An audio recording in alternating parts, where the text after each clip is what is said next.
Quão belo não foi quando Antoine de Saint-Exupéry nos disse: tu te torna eternamente responsável por aquilo que cativas. Mas será que nós entendemos realmente o que isso significa? Uma reflexão que nós podemos fazer é em torno do significado da responsabilidade.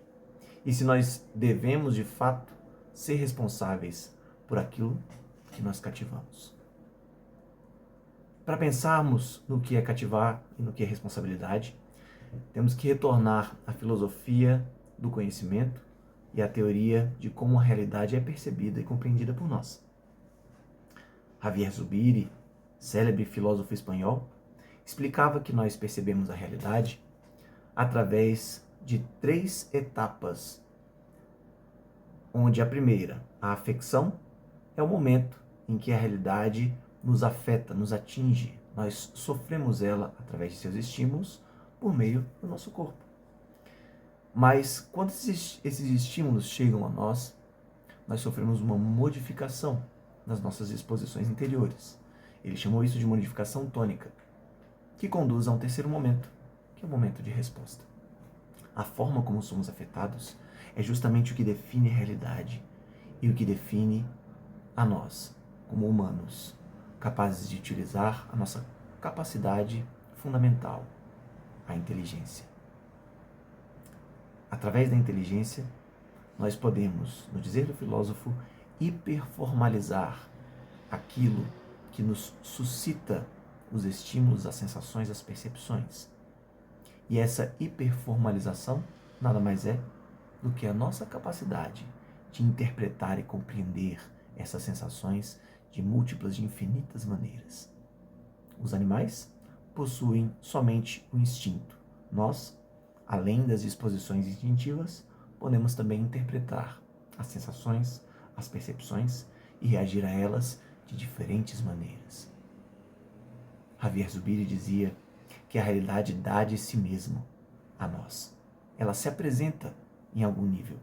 E nós, em resposta a isso, também nos apresentamos como realidade aos outros.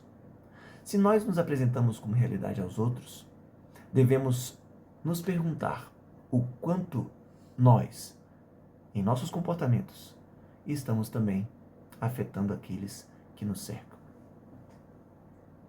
Vicente Ferreira da Silva, filósofo brasileiro, escreveu que a finalidade do ser é justamente a busca por existir. Nós nos referenciamos por essa existência através do que vemos em relação aos outros. As outras pessoas fazem parte da realidade que nós percebemos e nós nos orientamos por meio dos seus comportamentos. Esse olhar para o outro, essa alteridade, determina como nós vamos agir. E nós temos muito impacto em relação a como os outros percebem a realidade. Pergunte para suas memórias como os outros reagiram quando você teceu um cumprimento, deu um abraço, fez um elogio. Ou também quando você fez uma crítica, quando você xingou, esbravejou, ficou nervoso. Como as pessoas reagem quando você está triste. A realidade, então, faz parte das nossas convivências. O simples fato de existirmos faz com que nós sejamos com o outro, convivamos com o outro e juntos perfaçamos uma realidade em conjunto. O objetivo do ser humano, em sendo existir, é manifestar sua capacidade de inteligência, de interpretação. Mas dentre essas infinitas possibilidades, esse poder ser em face do outro, nós temos a capacidade de escolher a melhor forma de reagir àquilo que a realidade nos dá. E isso significa nos preocuparmos com qual resposta nós damos aos estímulos que a vida nos oferece. Se a realidade dá de si mesma e nós podemos nos constituir realidade para os outros, nós também podemos oferecer de nós mesmos o nosso melhor. E essa é fundamentalmente a grande realização humana. O ato de nos tornarmos autenticamente aquilo que nós somos, aquilo que nós podemos ser. Esse poder ser em face do outro nos conduz à preocupação com as nossas respostas, ou seja, responsabilidade. Nós vivemos num mundo em que as pessoas já não se preocupam muito com como as suas ações vão afetar os outros. Vivemos na era do solipsismo, na era da preocupação consigo mesmo, da busca pela própria felicidade, na era dos muitos direitos, na era das próprias realizações, das próprias conquistas. Mas de tanto buscar a própria felicidade, o ser humano muitas vezes vai deixar passar a oportunidade de se sentir completo, autêntico. Ser o que tu és era um brocado dos antigos pensadores, que ainda se faz perfeitamente válido para os dias de hoje. Nós vivemos vidas inautênticas, vidas perdidas, numa compreensão de que o mundo deve se voltar às nossas vontades. Mas a grande verdade é que a maior realização da vida é entregar de si mesmo para a realização de um bem para o outro. Quando o escritor de O Pequeno Príncipe nos falou que nos tornamos eternamente responsáveis por aquilo que cativamos, ele se reporta ao estabelecimento de uma relação. Cativar, tornar cativo, prender-se a alguém, é estabelecer uma relação próxima, em que ambos estão unidos uns aos outros, de maneira a necessitarem da presença do outro, a perceberem o mundo através dos olhos do outro. Essa necessidade se revela em uma profunda emocionabilidade, em que o outro passa a fazer parte da nossa realidade. Isso significa que nós também fazemos parte da realidade do outro. E compreender isso é compreender que, a partir daí, se nós quisermos realmente manter esta relação, alimentá-la e fazê-la dar frutos positivos para nós e para o mundo, devemos constituir a nossa realidade nos preocupando com as nossas respostas, as nossas reações. É o campo da responsabilidade emocional. Ao invés de fazer do outro um meio para a minha felicidade, eu me esqueço um pouco da felicidade que eu acho que deve ser concedida a mim e passo a servir para o outro como fonte de felicidade.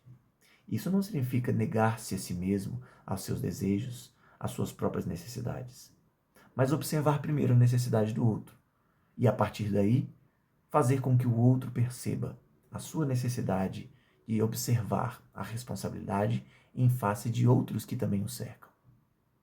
É uma relação, muitas vezes, educacional, que se revela muito claramente na relação entre pais e filhos.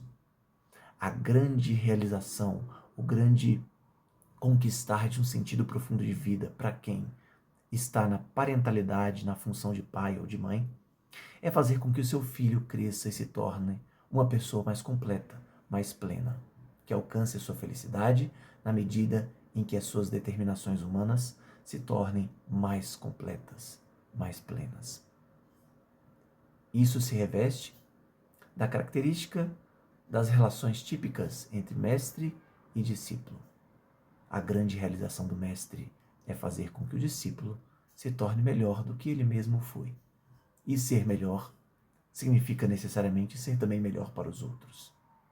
Este ser melhor não é simplesmente realizar as vontades do outro, mas descobrir o que é necessário para que o outro cresça e alimentar essas necessidades, resolvê-las para que o outro alcance mais a plenitude de si mesmo.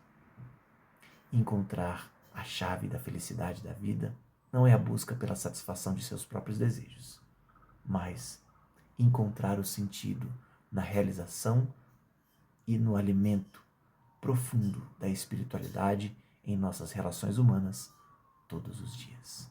Esse é o grande ato, a grande conquista do amor, em face do outro, em face de nós mesmos, em face, inclusive, de uma dimensão espiritual e sagrada da vida, que é muito profunda, porque nos permite olhar para o outro como um outro transcendente, um outro voltado para o futuro, para o mundo espiritual, quiçá para um outro divino, que se reveste das características de nossas crenças, de nossa religiosidade, mas no fundo representa para nós a potencialidade de nos apegarmos em um ideal muito maior do que a simples satisfação dos prazeres materiais. Quando isso acontece, a vida ganha muito mais sentido e descobrimos que no ato de servir e de amar podemos encontrar muito mais felicidade.